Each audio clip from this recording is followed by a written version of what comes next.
Bismillahirrahmanirrahim. Assalamu alaikum, students. Hope so the last chapter was clear to all of you, which was related to the anxiety disorders and different subtypes of anxiety disorders. Our next chapter, which is chapter number 5, is about another disorder which is known as schizophrenia. You might have heard this term schizophrenia so many times in your life. So in this chapter, inshallah, we will be doing what schizophrenia is, what are its symptoms, and what are the types of schizophrenia.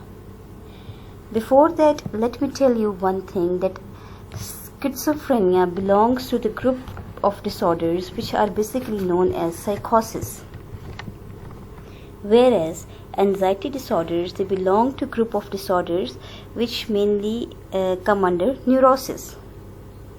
So when we discuss these two types of disorders, broad categories of disorders, with reference to their intensity or severity in the symptoms, then psychoses are more severe.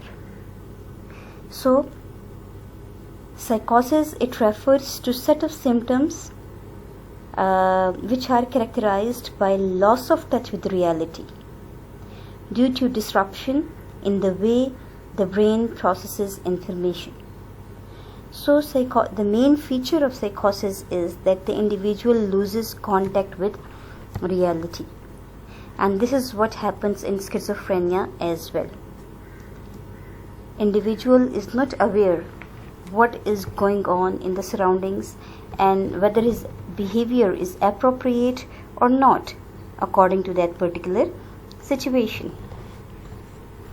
Whereas individuals who suffer from neurosis, they know what reality is, how they have to behave in this particular situation, and then they behave accordingly. Whereas schizophrenia, they don't have any such awareness. So let us begin that what schizophrenia is.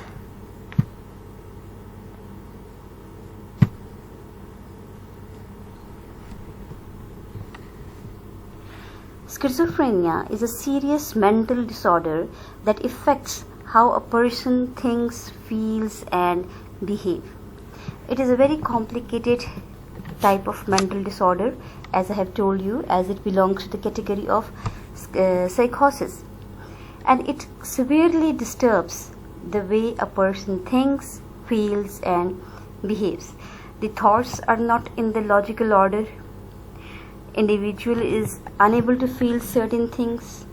There is as such no emotional reaction when the individual is suffering from the episodes of schizophrenia, and his behavior is also not appropriate. People with schizophrenia may seem likely that they have lost touch with reality, which significantly causes distress for the individual, family members, and the friends. So when they are unaware of the reality, when they have lost the touch with the reality, they do not know what they have to do in this particular situation, what is the demand of this situation, whether they have to laugh or they don't need to laugh, then it causes significant disturbance, distress for that individual who is suffering from schizophrenia, and for family and friends as well.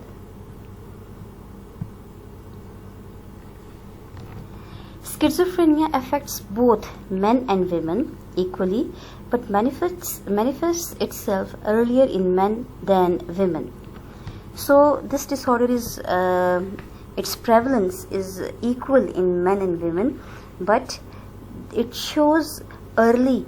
The symptoms of schizophrenia are shown early in men as compared to women, and it is very less likely that it appears before late adolescence. So it appears, the symptoms, they become prominent after late adolescence or early adulthood.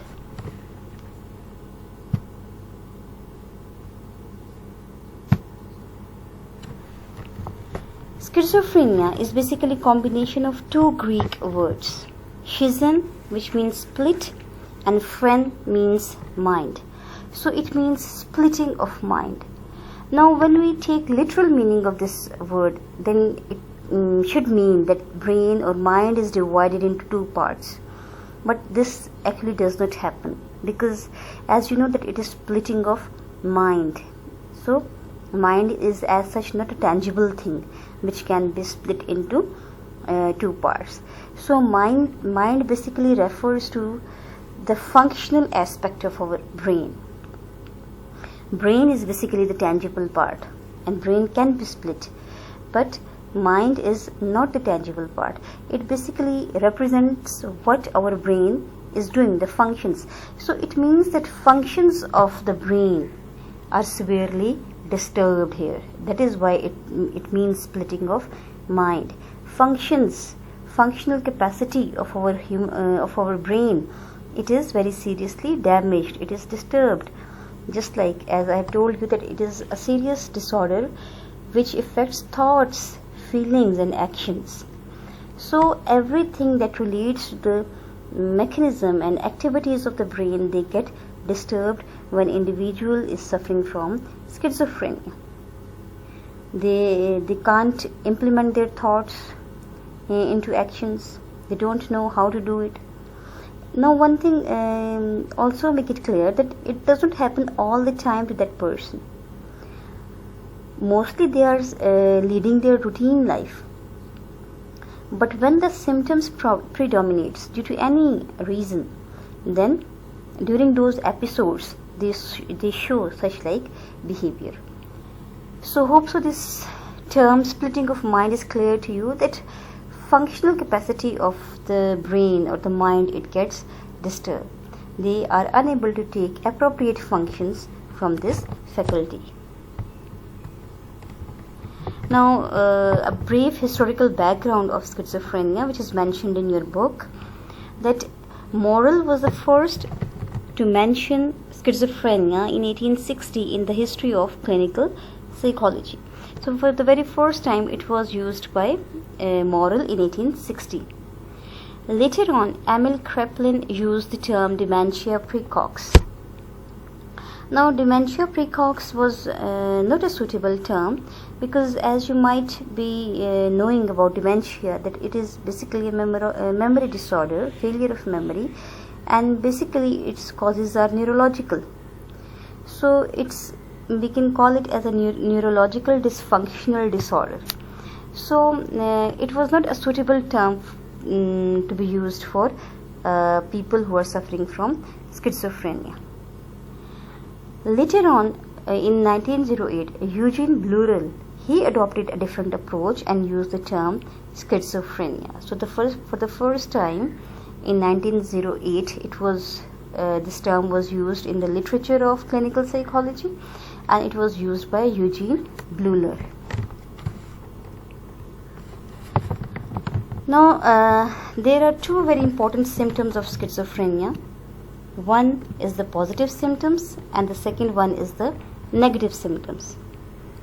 Positive symptoms are those symptoms which should be present in schizophrenia. Their presence basically makes schizophrenia a psychotic disorder. It is because of positive symptoms. Whereas in negative symptoms there is diminished activity, symptoms which we will discuss under the section of negative symptoms. There is diminished activity related to those symptoms. So positive symptoms basically include hallucinations, delusions, disorganized speech and behavioral disturbances. And negative symptoms include absence of normal cognition, alogia, avolition, anhedonia and social isolation. So the very first positive symptom is disorganized speech. As you can see the writing over here in this slide, you see that there is no organization in the speech. There is no understanding in the speech.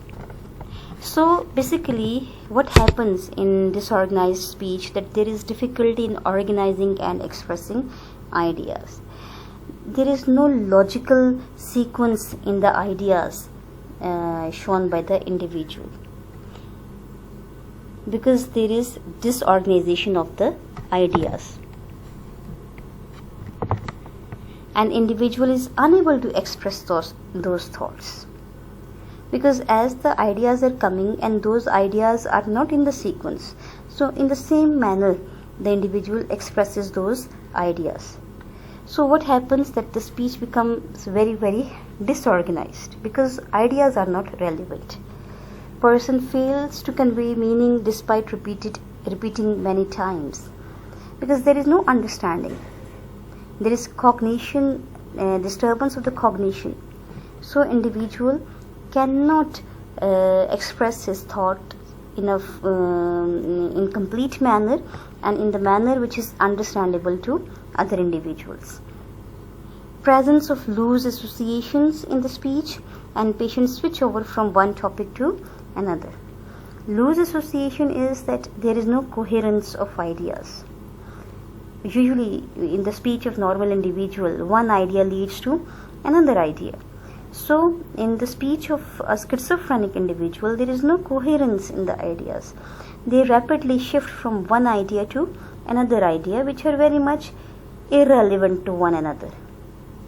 So when those ideas are expressed in the form of speech, then speech seems to be very much illogical and disorganized. So in disorganized speech, there is disorganization in the ideas and in the words that are spoken by the individuals. Another positive symptoms is delusion. Delusions, as you should be knowing, in the first year we very thoroughly did this topic, delusion, like we did the difference between delusions and hallucinations. So delusions are the false beliefs which are strongly held by the individual, and these are very false, very irrational. So inshallah, in the next lecture we will be doing delusions and hallucinations in a detailed form. Okay, till then, Allah Hafiz.